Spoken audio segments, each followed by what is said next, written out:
आभा जी ने हांफते कांपते हुए तुरंत फोन उठाया और आंखों के अविरल आंसुओं को रोकते हुए उन्होंने किसी को फोन लगाया।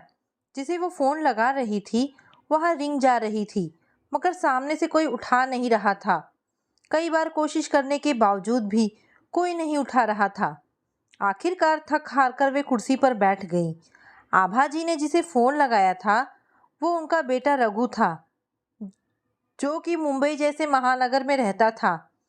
रघु पढ़ा लिखा था और बैंक में ब्रांच मैनेजर था। रघु ने एमबीए की डिग्री हासिल की थी। रघु पढ़ाई एमबीए करवाने के लिए पुणे भेजा गया था, क्योंकि रघु अपने माता पिता के साथ गांव में रहता था और विजय जी और आभा जी का रघु एक ही बेटा था, जो सबसे छोटा था। वैसे आभा जी और विजय जी की दो बेटियां और थीं। बड़ी बेटी गीता और दूसरी बेटी बबीता।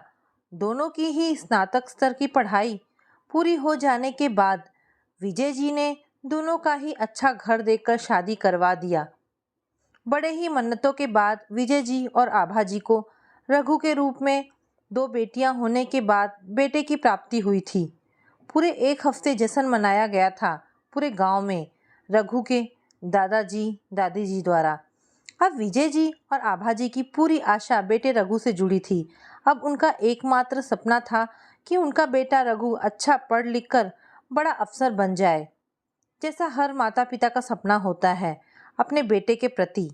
ऐसा नहीं है कि विजय जी और आभा जी अपनी बेटियों गीता बबीता को आगे पढ़ाना नहीं चाहते थे, मगर ऐसे रूढ़िवादी परिवार से जुड़े रहने के कारण उनकी अपनी बेटियों के लिए एक ना चली, क्योंकि उनके पूरे खानदान में बेटियां तो 12वीं के बाद ही शादी करके विदा कर दी जाती।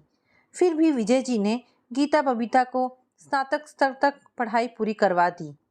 दोनों ही बेटियों में से छोटी बेटी बबीता पढ़ने लिखने में ज़्यादा होशियार थी।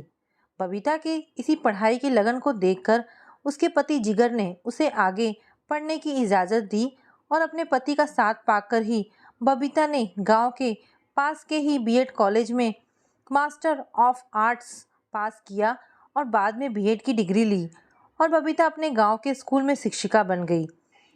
विजय जी की बड़ी बेटी गीता ससुराल में घर गृहस्थी संभालती और घरेलू थी। दोनों बेटियों का ससुराल आसपास के गांव में ही था। बेटे रघु की पढ़ाई पूरी हो गई थी। अब रघु की आगे की पढ़ाई के लिए विजय जी ने महात्मा गांधी काशी विद्यापीठ यूनिवर्सिटी में एडमिशन लेने का सुझाव दिया। इससे बेटा आंखों के आसपास ही रहता और वे दोनों बेटे से मिल भी लेते। मगर रघु तो पुणे के नामचीन Balaji institute of international business में एडमिशन लेना चाहता था। रघु ने माता पिताजी को खूब समझाया और कहने लगा कि पापा, यह पुणे का बेस्ट इंस्टीट्यूट है और एक बार मैंने यहाँ से डिग्री ले ली तो कुछ ही सालों में बड़े बैंक में मैनेजर के पोस्ट पर लग जाऊंगा और लाखों में कमाऊंगा। पापा, आपका रुतबा कितना बढ़ जाएगा जब सभी गांव वाले आपको कहेंगे, देखो रघु इनका ही बेटा है जो बड़ा वाला मैनेजर है। आखिरकार विजय जी आशा जी मान गए और रघु का एडमिशन यहाँ पुणे में हो गया और रघु के रहने के लिए हॉस्टल का भी इंतज़ाम हो गया। रघु अब मन लगाकर पढ़ाई कर रहा था और छुट्टियों में आता रहता अपने गांव। विजय जी उत्तर प्रदेश के वाराणसी जिले के कंचनपुर के रहिवासी थे। विजय जी कोई नौकरी तो नहीं करते थे, मगर उनके पास खेती खलियान ज़्यादा था, जिसके बदौलत ही जीविका चल रही थी और दो दुकानें भी थी विजय जी की शहर में, जिसका किराया आता था। अब रघु की पढ़ाई पूरी होने वाली थी, मगर अपने ही हॉस्टल के बगल वाले गर्ल्स हॉस्टल में रहने वाली निकिता को दिल दे बैठा था रघु। निकिता बीटेक कर रही थी और अपने माता पिताजी की दूसरी बेटी थी। रघु और निकिता दोनों ही एक दूसरे को चाहने लगे और एक दूसरे से शादी करना चाहते थे। जब दोनों की ही पढ़ाई पूरी हो गई तब दोनों ने ही अपने माता पिता से एक दूसरे के बारे में चर्चा की। दोनों के ही परिवार वालों ने साफ साफ इनकार कर दिया। निकिता के माता पिता का कहना था कि बेटी रघु हमारे दर्जा और स्तर का नहीं है, वो एक रूढ़िवादी परिवार से संबंध रखता है, इसीलिए कहीं ना कहीं रघु की भी सोच उनके जैसी ही होगी और वो तुम्हें कभी खुश नहीं रख पाएगा। आगे चलकर हम नहीं चाहते कि तुम परेशान या दुखी रहो बेटी, इसीलिए प्लीज़ अपने दिमाग और दिल से रघु नाम का यह लड़का पूरी तरह निकाल दो और यहाँ रघु के माता पिताजी का कहना था, बेटा वो लड़की हमारे जात पात के हिसाब से अनुकूल नहीं है।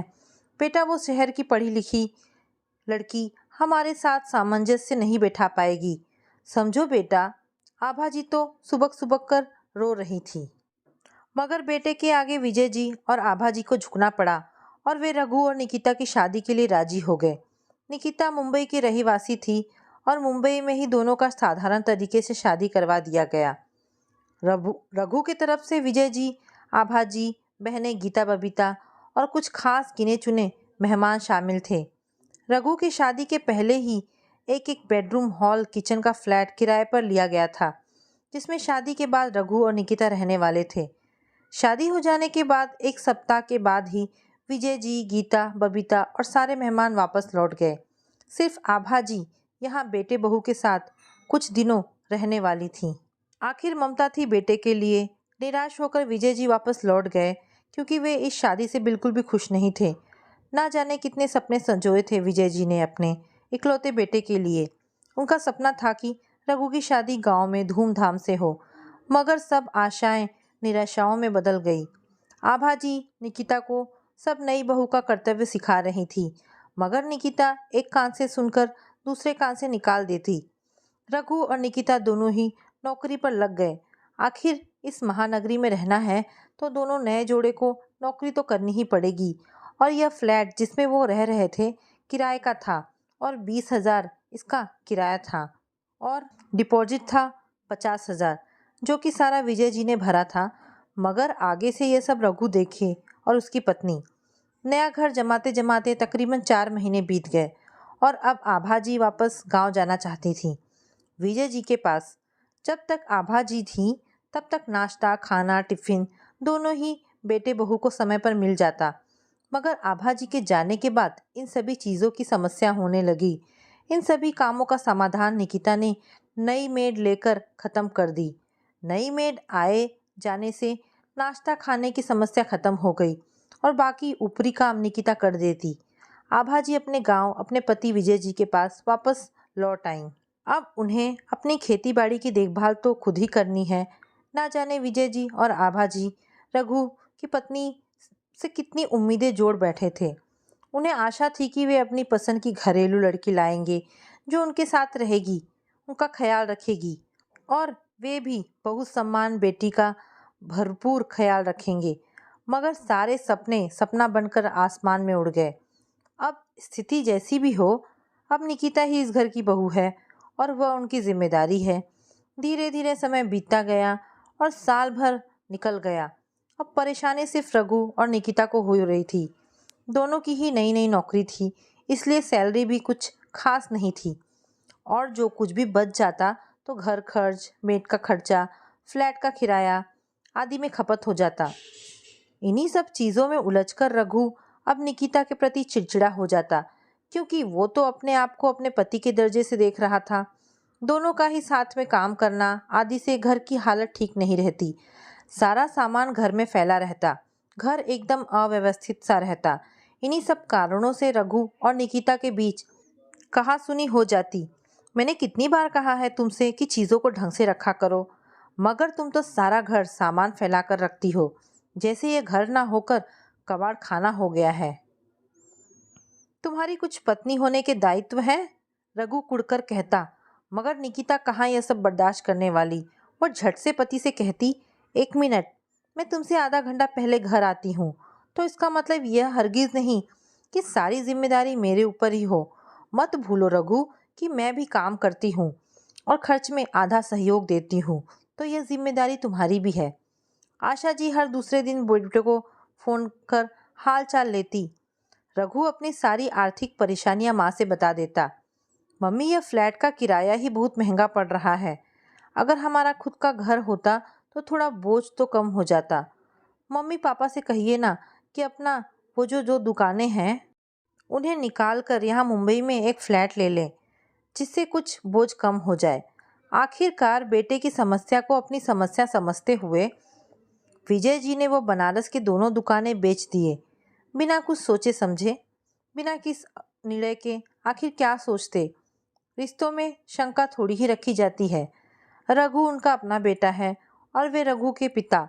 रघु ने जल्द ही 2 BHK फ्लैट बुक कर दिया। उसने पैसों का सारा भुगतान कर दिया। रघु अब वीडियो कॉल करता और माता पिताजी से घंटों बात करता। एक दिन रघु ने अपने पिता बनने की खुशखबरी विजय जी और आभा जी को सुनाई और उन्हें अपने पास बुलाने की इच्छा प्रकट की। अगले ही महीने विजय जी और आभा जी